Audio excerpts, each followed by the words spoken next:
Well, welcome back to the Newsman Weekly. Joining us now, as promised, we have City of Mansfield Public Works Director Louis Andres. We have Park Superintendent Mike Woogerd. And we also have a fresh face, and I say that because I'm playing off of her name, Cortney Freshwater from the City of Mansfield is going to talk about all things parks as we get ready for 2026. Good morning to all three of you. Thanks for being here today, and my goodness, thanks for getting up so damn early. We would only do it for you, Carl. Yeah. Well, you know, this isn't early for parks. No, it's not? Yeah. Okay. Well, I never go to the parks this early, so it's... Try it out sometime. I'm usually there late, but I try not to go too darn early. All right. Even before we get started on what I was going to talk about today, when I walked into the office this morning and I looked at my email, I saw a press release, and I don't think I've ever seen this. It is a combined city-county press release from Mansfield Parks and Rec and the Richland County Park District talking about vandalism in the city parks. And I don't want to belabor this point, but Louis, Mike, what can you tell us about what's taken place in the last couple of weeks in the city and county park system? In all my years in parks and recreation, 45 years, vandalism is one of the things that does not make any sense to me. Why someone would go and destroy property doesn't belong to them. That is a free service that we provide to the citizens. And usually we don't catch the people, all right?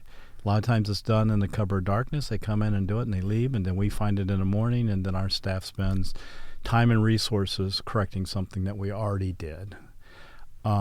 So it just so happens that we had an incident at Liberty Park where a person drove up onto the new basketball court that we had donated a couple years ago and started doing donuts and ripped all of those tiles apart on the one side.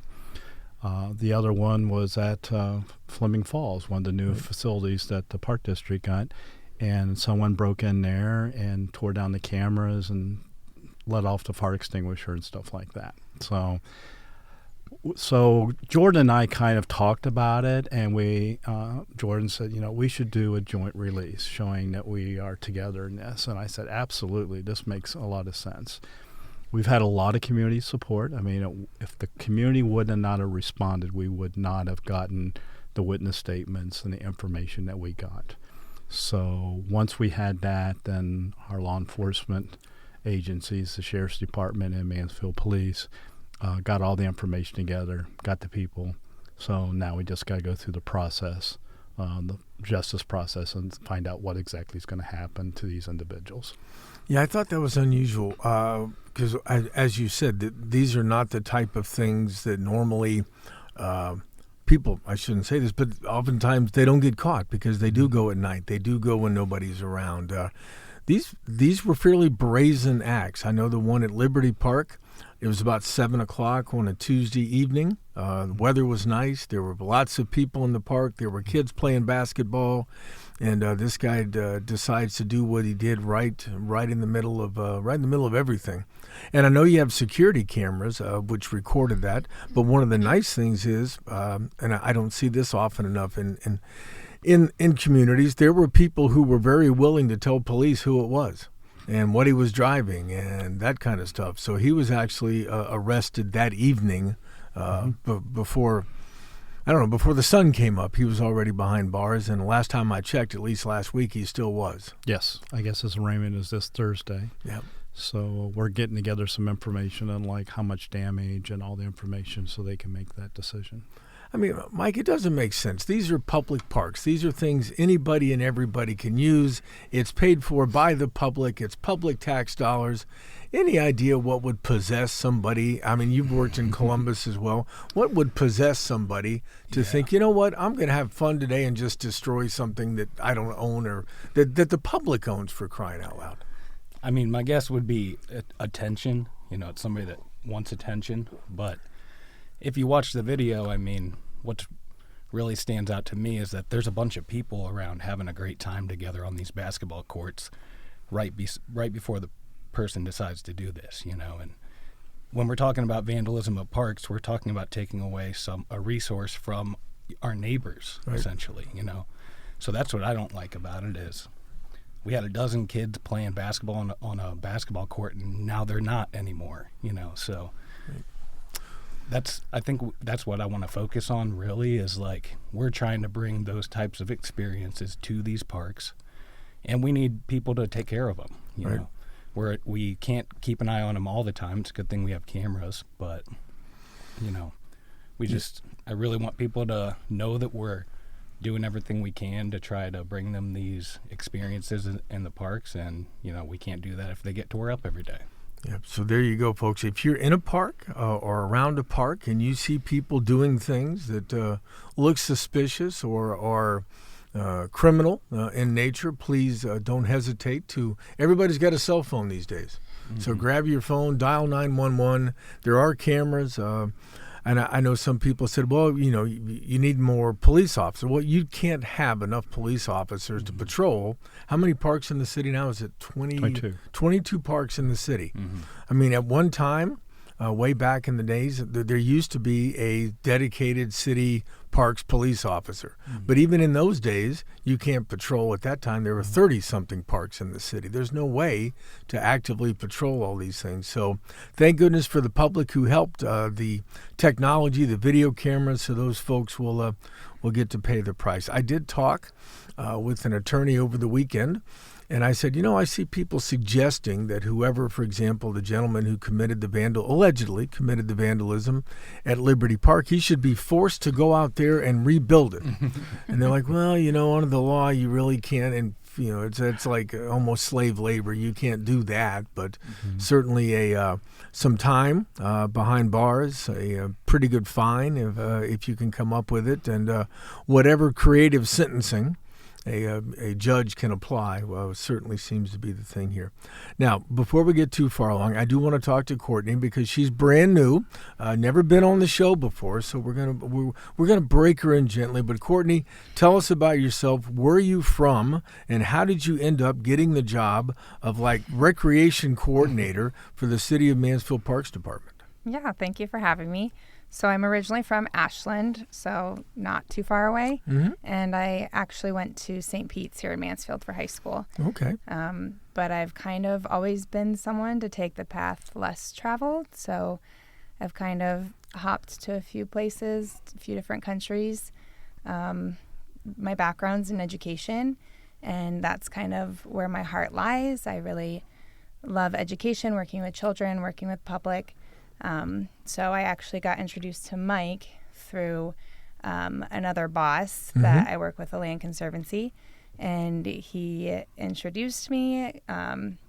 He's the one who kind of suggested I apply for the job, and I looked at it. It sounded right up my alley in terms of a good mix of education and what I'm passionate about when it comes to the outdoors and parks, and so that's kind of how I landed here. Now, what year did you graduate from St. Peter's? I have one of my three sons went to St. Peter's, so I'm always curious. 2011. 2011. Oh my goodness. That ages me a bit. I have socks on older than you. I'll just, and I seldom wear socks, so that's kind of a big thing. But all right, in a couple of minutes, we're going to dive into what you have planned in terms of activities in the parks this summer. But let's jump back for a second. Louie and Mike, I was out with you guys last week at King Street Park. Some improvements, a little partnership with Richland Public Health. What can you tell people about A, the partnership with Richland Public Health, and B, what specifically happened at King Street to kind of improve things there?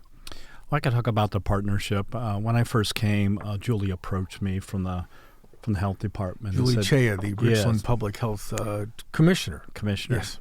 And she just said, we really want to see these parks get repaired and places for people to recreate, particularly outdoors.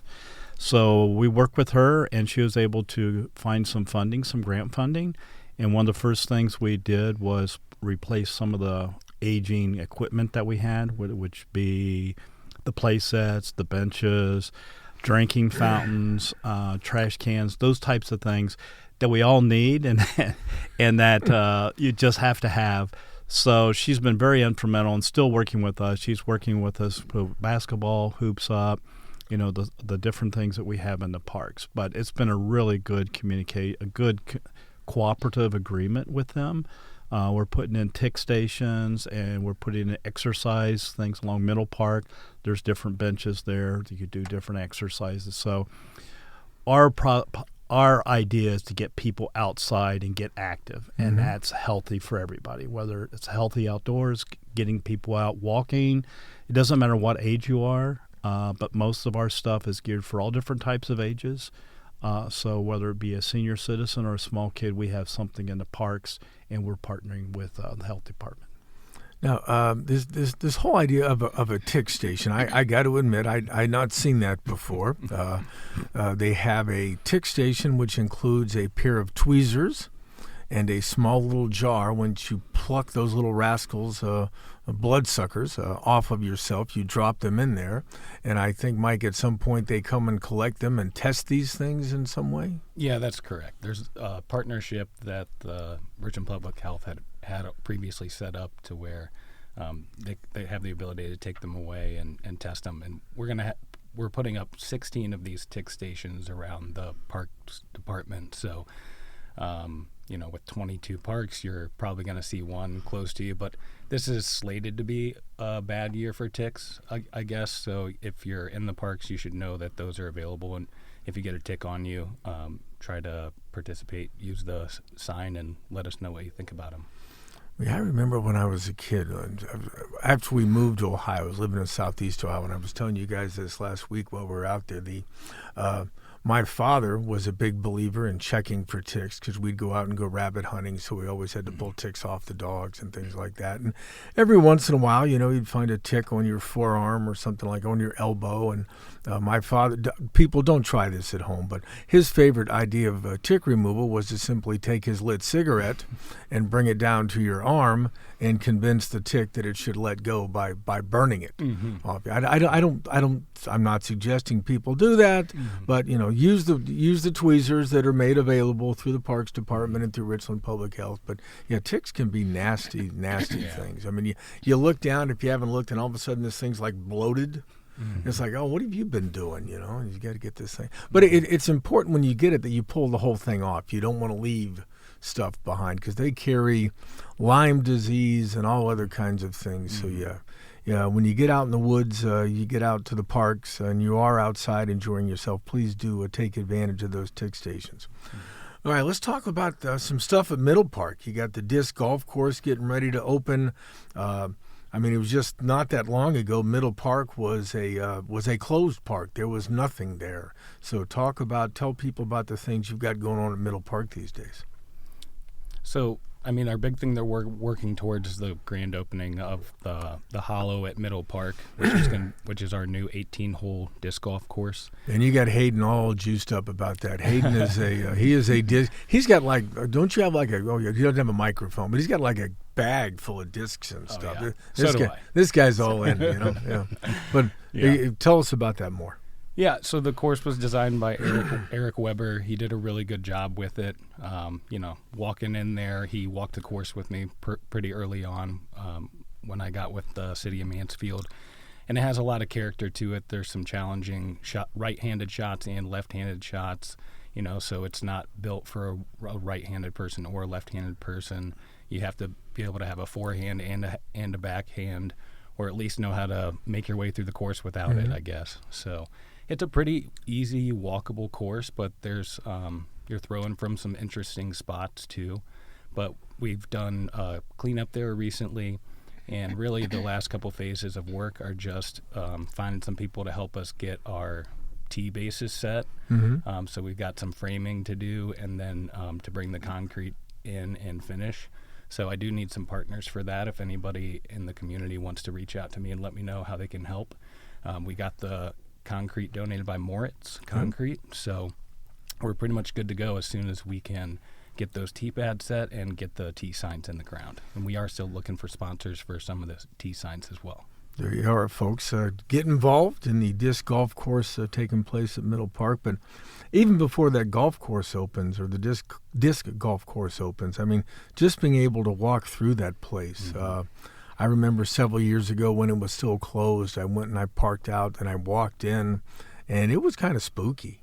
I mean, there was nobody there. It's very quiet. And I mean, quiet is good, but not sometimes if you're by yourself and you're wandering around in a place where nobody is. And the creek that runs through there, I'm not sure if that creek has a name, but it is it was full of trash and rubbish. And I think there was several tires, and I think it was a kid's PlayStation car type thing that was sitting down in there. And I'm like, this is not a nice place. But then when I went out when you guys did the cleanup day for the disc golf course, I'm like, wow, this is a great place. And it's a wonderful connector, Louis, because you've got North Lake Park on the one side, you got South Park on the other, and now you've got this natural connector that is once again available to the public.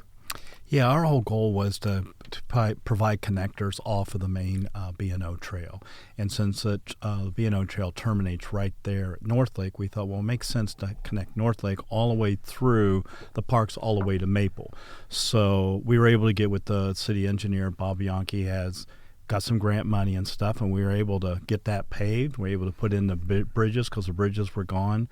So, and make it a bike and a pedestrian area, which is really, like you say, it's so quiet you don't even know you're in the city there. Right, it is. And you got the creek there and stuff, and over the years it's been neglected. You know, people throw tires and washing machines and bicycles. So that cleanup day got all that cleaned up. It's right next to the school. One of the things I saw was a lot of the school kids use that to get to wherever they're going. Mm-hmm. So when they were jumping over the creek and stuff, and it was unsafe. So I said, you know, this is not only going to help park people, but it's going to help the students get to wherever they're going as well. It's just a logical place to join, connect everything. Yeah, there was a bridge there that day that I went out a few years ago, and because I wanted to cross the bridge to go look at the outdoor pavilion that was there, and I started across the bridge, and I said, I don't know if I like this bridge very much, and I convinced myself that I wouldn't die if I actually fell through. But there's a new bridge out there. It's completely safe. Folks, if you haven't been out to Middle Park yet, you need to get out there and take a look. But let's slide over Liberty Park. I know there's been we just talked about the unfortunate vandalism that just occurred. But when I went out, I think it was last Thursday, and was taking pictures of that vandalism, the guys were busy working on the bathhouse. I know the pond was recently dredged, I think, cleaned up, because there's probably a lot of goose excrement over the years that is gathered in there. But I know you've also now filled in what used to be the pool out there. And folks, calm down. We're going to talk about the aquatic center in a moment. Just don't call into the show complaining. But talk about the things you've got going on at Liberty Park and some of the things people can expect to see. Well, if you looked at the park, 2 years ago or whatever, it was in really bad shape. The restrooms weren't open. The bathhouse was boarded up and it was vandalized. The basketball courts had potholes in it. Their baseball field had nothing. I mean, it was basically overgrown, and people were just doing donuts and stuff like that. So it really looked really disarray. And that's a big park. I mean, that's one of our larger parks. Yeah, this is a big place. So yeah. So one of the first things that we did is we needed to start cleaning things up, painting and repairing things. So as we did that, we decided that bathhouse, which was done in 1937, and the sandstone for that was quarried right there on 5th Street, just down from Gray Street, with a quarry with the unique pink sandstone that's really unique to only this Mansfield area. So got with engineering and got with some folks, and we started working on getting the bathrooms all fixed, getting the playground equipment. Then Liberty Rewild had started doing some plantings there. Then we had DYI Skate Park that started doing something more stuff up at the tennis courts. And then we had Madison School District come to us and said they would like to redo the baseball field because they really didn't have a place for their students to go there to have a baseball. So once we started getting that, and some of the churches came and rebuilt that bridge, and just a lot of community support came in. We had the veterans, the VFW, that said they redid the flagpole there. They're going to be working on some stuff this year as well. So it truly was a community effort, everybody. Once we started doing stuff there, that momentum kept going, and that's continuing to what we're working on today. So through some generous donations through the Millarn Foundation and Richland, yes. Okay. Richland County Foundation. Foundation. Yep. We were able to start working on getting that bathhouse converted into what we're going to have as an outdoor pavilion. It'll have outdoor restrooms, public restrooms. It'll also have a community room. We're going to be landscaping it with a green space around there. The pool area that was badly worn and broken and stuff like that. And folks, just for those listening, this administration did not close that pool. That pool was closed during the previous mayoral administration. It was deemed to be, and properly so, not worth trying to fix because it was going to cost 7 figures probably to bring that pool back. And it really wasn't even, I don't think, the kind of pool that you could legally open and have these days, just the way it was designed back in the day. Yeah, that's very much true. And once you stop continuing to run it as a pool, then you're no longer grandfathered in with all the restrictions. So we had to start as if it was going to be a new pool. And there's a lot of regulations and everything for a pool. It's not just put the water in there and the kids come and everything. Right. You got staffing, you got chemicals, you got all these things that play a part. And that played a decision in that we needed to abandon this particular area and pick an area that we could start new and be more centrally located. So what are you doing, or what have you done, and what are the plans for that pool itself? I know you've filled it in. What are you hoping to do at that spot? Well, we're working with Liberty Rewild, and we're also working with Mansfield Permaculture, Jason there, to look and see what kinds of natural landscaping we can do there and use it more as a green space, but also as educational areas too. A lot of times we just put in non-native species, and that tends to be not the most sustainable way to do that. So we're working with our local groups here to come up with a plan that makes sense for that particular area that is low maintenance and that we can use as an educational facility as well. Right now, I know I said I was going to mention it, so let's get into it, talk about it a little bit. The city has hired a developer, planner, somebody, a company that does these aquatic centers kind of for a living. This is how they plan. This is what they do. I know there's been some meetings with stakeholders and residents. You just finished asking a community-wide survey. People could go online because I was one of the people that did it. I said I wanted a pizza shop and a floating bar. I don't think those will make it, but those are the kind of things that at my age I certainly consider. But where are we with that survey, and what are the ideas about when and where and how? As much as you can answer at this point, is the city of Mansfield about a new aquatic center? So we have a meeting today with George Dinas from Councilman Hunsaker. That's who we partnered with for the study. We are just at the point today we're going to find out what the community told us about what they want in a new public pool. So George is going to bring the results of that survey. He let us know that Mansfield did show up for us. Good. With one of the largest responses that he's had. We had close to 2,000 people fill out the survey. Oh, it's excellent. So that's really great. And really that's the whole point of this, is to try to find out what would be best for Mansfield, and we wanted to ask Mansfielders that question in particular. So, don't know the exact specifics of it yet, but we're gonna find out today what he thinks would be the best fit for us, and then all of the budgetary planning, those types of things are gonna come into play after we see what options we have. Yeah, Louis, that's something people have to understand. If you want an aquatic center, if you want this type of facility and you want it to be a public facility, this doesn't just pay for itself. This is going to take a community investment. I suspect at some point there would be, and I don't want to put the cart before the horse, but I tend to do that in my life, there would be some sort of a request of the public to help fund this in some way.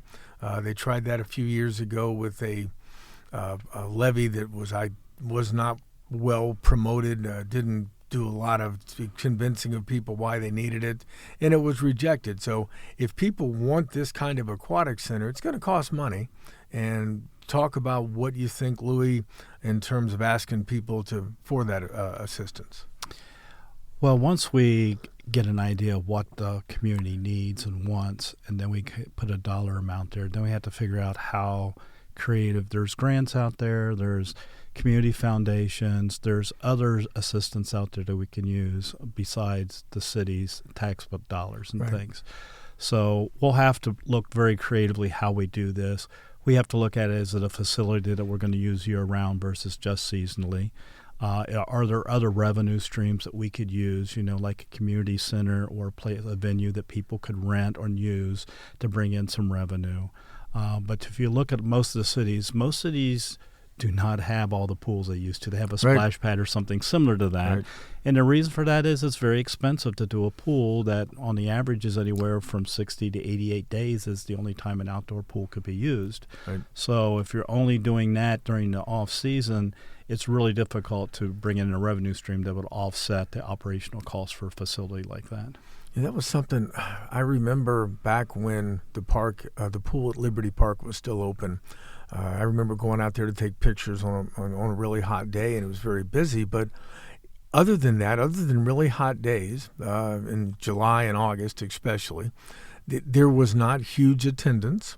They had to, I think the city contracted with the YMCA to supply the lifeguards. This is not an inexpensive proposition to operate some kind of a public pool. And I think you're absolutely right. At one time, Mansfield had several pools.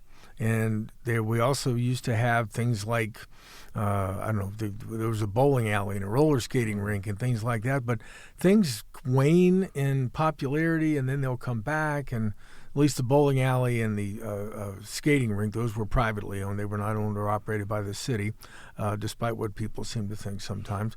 But, I mean, in order to do this, people have to not only want it, they have to want to use it, and they have to want to be able to contribute in some way to make it happen. I know there's grant dollars out there, but the public has to, if you can want it, but you got to help pay for it too at some point.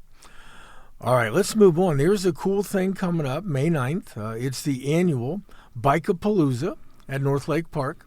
I know this is a big deal for the police department and the fire department and gives away bikes to kids. But for everything I've seen more donations to Bike-a-Palooza this year than I think I've ever seen before. So what can you tell us about that event coming up at North Lake Park on May 9th? So the Mansfield Police Department put their Bike-a-Palooza together again this year, and like you said, has a lot of support.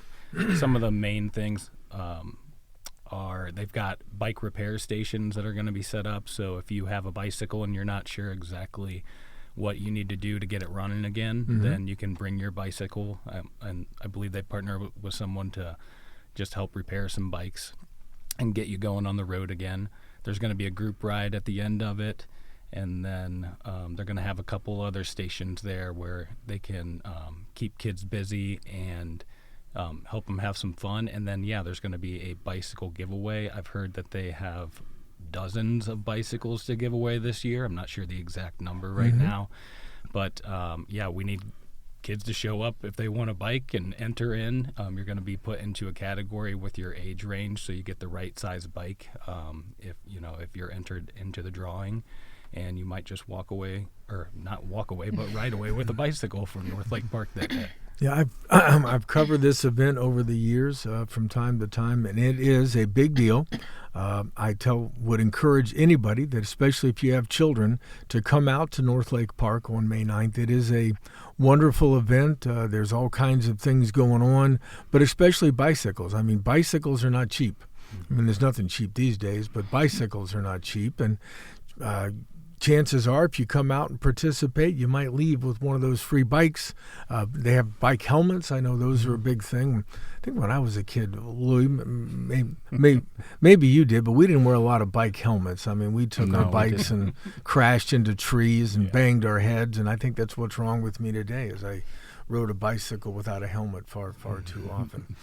All right, let's talk about, Cortney, let's get you in here. The Summer Park Program, which I think you're directly responsible for now. So let's make it work. I think it starts June 8th and runs through August 7th. Do I have those dates right? I thought I tried to look that up. Sounds right to me. Yeah, it sounds right. I think so. Right. I know it's. Tell us all about it. Where's it going to be? When's it going to be? And what can parents and kids of parents of kids can come out and expect to engage in this summer?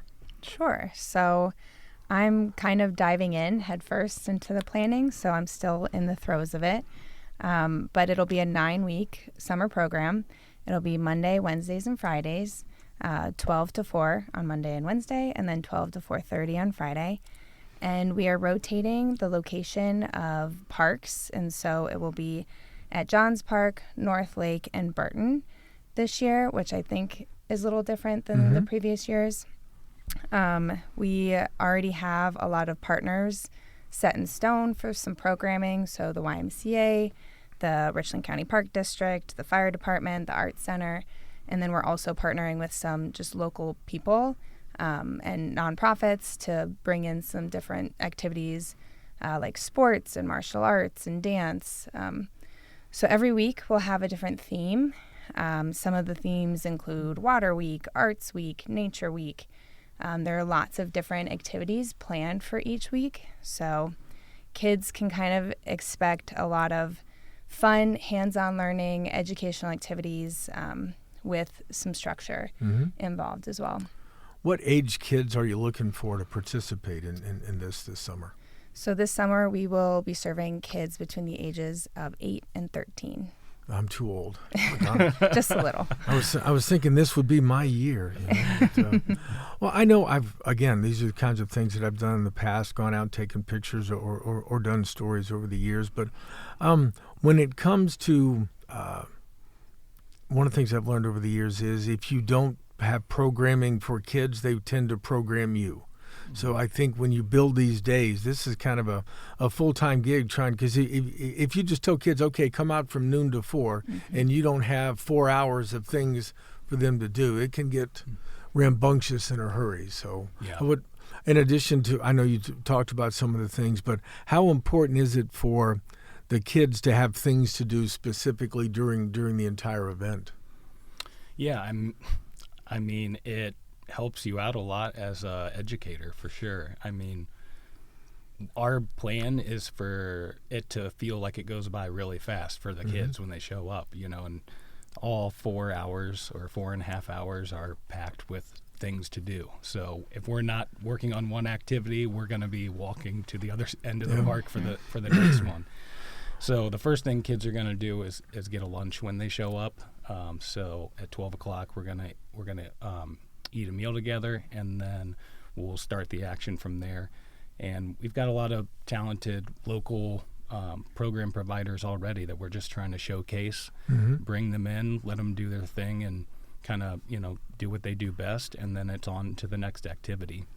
But I'm glad that we're kind of blocking things off with themed weeks, so the kids can have a little bit of time to focus on that theme each week and really dive a little bit deeper into some of the concepts, in a fun way, obviously, and in a hands-on way.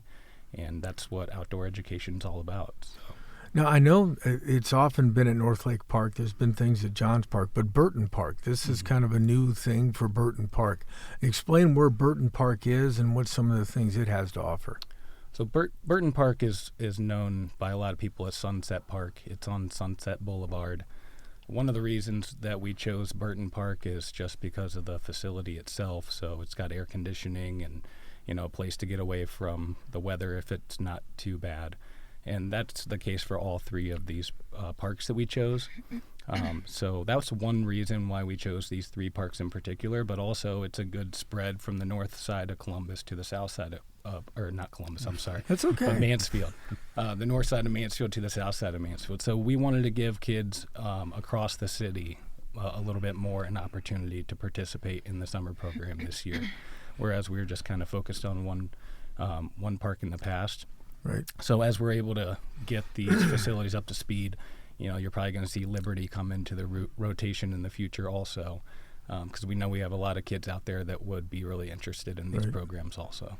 Now, how many children, or what's the size? How many kids can you get involved in this? So we're looking at right now 30 to 35 kids a day, and we're also looking at different ways that they can sign up, but it looks like you're going to be able to sign up per week. So, a lot of families, we think, have different things going on in the summer. You have leagues, and you might have leagues in June, but not in July. And we want kids to be able to slide in and just have fun during the week. And, some kids might be there every week of the summer, and some might be able to come to one or two. But we think that will be the best way to get participation. Now, when will you roll out the registration information? Where and when can parents see that and begin to get their kids signed up? I love those kinds of questions when I ask it, and everybody looks at each other like, Did you bring that? I don't know. We're getting a couple last things figured out, but we're going to be utilizing, I think, an online registration system. It just takes a little bit of tweaking to get to know that program and then see if we can allow kids to sign up on a daily, weekly, monthly basis. But I would say in the next 2 weeks, by the first week of May is our goal. Yeah. All right. Well, when you get that information, please share it with us, and we will disseminate that as rapidly as possible. All right, Louis, I want to talk about the Clear Fork Reservoir. I know when people think about parks, they think about things like North Lake Park and Middle Park and Liberty Park. I think sometimes they don't think about the fact that this is a facility that is a publicly owned park. And I know it's near and dear to your heart. So what's going on at the Clear Fork Reservoir? I know you just did some stuff to the campgrounds out there. What's the year going to be like at the reservoir? Like you said, a lot of people don't realize that Clear Fork Reservoir belongs to the city of Mansfield. It's one of our sources of drinking water, so it's an important resource that way. But also we have a campground, a marina, we have a lake there, so it's your traditional, what most people look at as parks. You can go there and picnic, you can go there and hike. We got boating, we have a marina there, we have a campground there. So these last couple of years, Scott Cotterman, who's our manager there, has been upgrading the facilities. And one of the things that we did this past couple of weeks ago was help the infrastructure, make it ADA accessible, getting the parking areas cleaned up and places painted and restrooms redone and water lines and electric and all those infrastructure things that have not been done on a regular basis. So we're taking an incremental approach, and each year we're designating money to help renovate those facilities so that they're better maintained, get some of this preventive maintenance, and when people come there, they'll be able to see things being done, but also have a good time as well. Very good. And I know one other topic I wanted to get into, and I know this is another topic near and dear to Louis' heart, is the 250th birthday of the United States. And I'm so darn old that I remember when we turned 200, because I was 15 years old at the time, and it was the bicentennial was it was easier to spell. Yes. Once I started looking up what the 250th is, it's a mouthful. Semi-sesquicentennial. That's easy for you to say. Wow, that's impressive. I've actually written it a couple times, but I just find a word and I cut and paste and drop it into the story because I have no idea how to spell it. But you guys have got some things coming up to celebrate the 250th birthday, and I know one of the things is the much-anticipated return of the fountain. Yes. Hopefully Central Parks has been closed and reopened by then. Otherwise, Bob Bianchi might be out of a job. But talk about what you got planned for the 250th birthday. Well, part of the things that we're doing is we're taking those resources that we already have. And so if you really want to know the different activities and things, you can go to Destination Mansfield. We have a special landing page for the 250th anniversary events and things. The city is really going to do their major kind of celebration. It's going to be on July 4th. So first thing in the morning, I think it's around 10 or 11 o'clock, I forget the time, we're going to rededicate the Vassbender Fountain that was given to us in 1881 by the Vassbender family. And we're going to rededicate that and try to put it in the same text of what it was when they did the original dedication. And we have the original program from then. So we're going to do very similar, someone probably reenacting Hedges and some of the speakers that were there and talk about what happened back then and talk about today. So we hope to start bringing the fountain back. It is done. We've seen pictures of it. It looks fantastic. This company had all the original molds, so everything that we had to recast or whatever is just like it was when it was cast in the 1800s. Now this was in was it Alabama or Georgia? Yes, some South, state. yeah, Georgia. yeah. Somewhere in Georgia, yeah. So the company's been very good to work with. They've given us photos. It's all done. It's ready to go. They'll start bringing it back here in June. The goal is to have it done by mid-June or end of June so we can have our celebration on July 4th. I know we're working with the construction people to get all that area that's going to be there done and ready to go. That's an important part of it as well. But we'll have the rededication of the Vassbender Fountain. Then we're going to have a picnic in the park where we're encouraging people to come and bring their picnic lunch. And we're working on getting some other things happening that day. Then after lunch, we're going to head over to the city building and open up the time capsule. There's a time capsule there that was sealed during the bicentennial. That was scheduled to be open up on the 250th birthday. So we'll be opening that and revealing that to the public. And then we're also working on things to put in a capsule to reseal that to be opened up on the 300th anniversary of America. So 300th. I don't think I'll be around for that one. No, probably not. Probably not. Yeah, me neither. You never know, but Yeah. Maybe we could put Hayden. Make sure you save this recording. Maybe they'll put this in the they'll put the Newsman Weekly podcast inside the time capsule, and when they open it at 300 years, they'll go, "What the hell were these people doing?" Well, they'll figure out how do we play this Exactly. because I'm sure the technology Yeah. is going to change. Yeah, it'll all be mental imaging by then. You just Who knows? think it, but. And then later on that day, Mansfield Speedway is going to be hosting. They have some live bands and different things going on. It's going to be open free to the public that day. And then that night, we're going to have the fireworks at the Mansfield Speedway. Dear Lord, Mansfield having fireworks on the 4th of July. Now we're good about New Year's Eve. We're really good about fireworks there. But I know Mayor Jody Perry loves fireworks, so I'm glad to see Mansfield jumping back into the fray for 4th of July fireworks. That'll be a good deal. So that's going to be our bulk of our things that we're going to be doing. And then we have our reenactors at South Park. We have the log cabin and the blockhouse in there. That Reach group is going to be doing some things, Civil War days. They have another Heritage Day. So there's going to be different programs going on there. They're redoing the gardens. They got a grant from the Malabar Farm Foundation to help with the farming, the garden area there.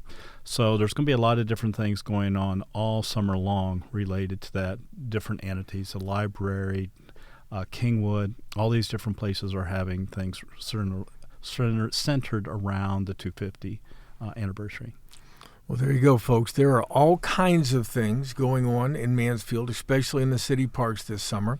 I encourage you, check out the City of Mansfield website. They have a page devoted to just the parks. You can go in there. I think there's a map, or not only a map, but a thing that shows what every different park, what amenities they have. If you want to grill out, if you want to sit under a pavilion, if you want to play basketball, all of that information's there. It's free to the public. Well, I shouldn't say free. It's your tax dollars, folks, that are paying for this. So get out to the parks this summer. Enjoy it. Take your kids, even if you don't have kids. To me, the perfect park activity is I go out late in the afternoon, early evening when it's getting cooler. I find a bench under a tree. I sit down and I go, To me, that's public park enjoyment when you get to be my age and in the shape that I'm in. So, guys, thank you very much for coming in today and talking about the city parks. I certainly appreciate it, and hopefully people take advantage of what you guys are putting out there this year. So thank you. Yeah, thank you. That's what it's all about. All right, folks, we are going to wrap up today's show on that note. Many thanks to Louis Andres, Mike Woogerd, and Cortney Freshwater for joining us today.